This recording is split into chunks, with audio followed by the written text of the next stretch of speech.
Fala, galera! Bom, dos assuntos que foram pedidos para que eu possa ajudar você a entender um pouco melhor a física foi o lançamento oblíquo.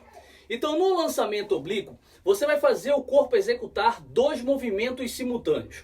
Um movimento vertical, no qual ele vai contra a aceleração da gravidade, alterando a velocidade nesse eixo, então passa a ser um movimento uniformemente variado. E no horizontal você não tem a atuação da gravidade, logo essa velocidade se mantém constante durante todo o percurso, durante o percurso dele, a sua trajetória no ar, tá?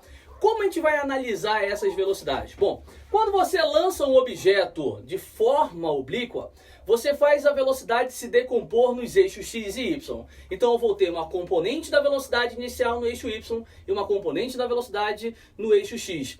Só que a componente vertical, ela vai sofrendo variações. Por exemplo, quando eu lanço um corpo obliquamente e ele atinge a altura máxima, eu percebo que na altura máxima ele deixa de subir. Então a componente que estava fazendo ele subir, que era a componente no eixo y, ela é igual a zero. Mas o corpo não está parado, ele continua indo para frente. Então na altura máxima ele tem sim velocidade, a velocidade mínima do movimento, que é a minha componente no eixo x.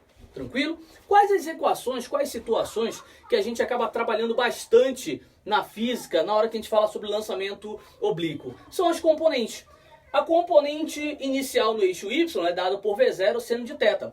A componente inicial no eixo x é dada por V0 cosseno de θ. Mas também ele pode te perguntar, fazer uma análise em cima do que acontece na vertical. Por exemplo, eu quero calcular a altura máxima atingida por esse corpo quando ele for lançado obliquamente. Então eu vou ter a altura máxima sendo V0 vezes seno de θ, tudo ao quadrado, dividido por 2 vezes a gravidade. Mas eu posso também pedir para você calcular o tempo de subida. Uma dica: o tempo que ele leva para subir é o mesmo tempo que ele vai levar para descer. Logo, o tempo total de permanência no ar é o dobro do tempo de subida. Mas como eu vou calcular esse tempo de subida? V0 vezes seno de θ dividido pela gravidade é como você vai calcular esse tempo de subida.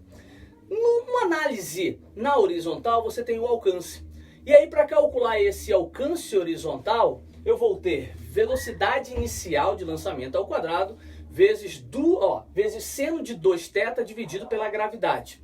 Só que anota uma observação aí, que se esse lançamento tiver um ângulo de 45 graus, você faz o corpo ter o alcance máximo, faz ele percorrer a distância máxima na horizontal. Então, se eu colocar um 45 aqui, você vai ter exatamente seno de 90. E o seno de 90 vale 1. Logo, para calcular o alcance máximo, quando o ângulo de lançamento for 45, você pega a velocidade de lançamento ao quadrado e divide pela gravidade. Tranquilo? Gente, até a próxima dica. E comentem, vão lá nos stories, dá uma olhadinha, vê o que tem de resumo para que eu possa te ajudar nessa parte de física aí, tá? Tchau, gente. Até a próxima.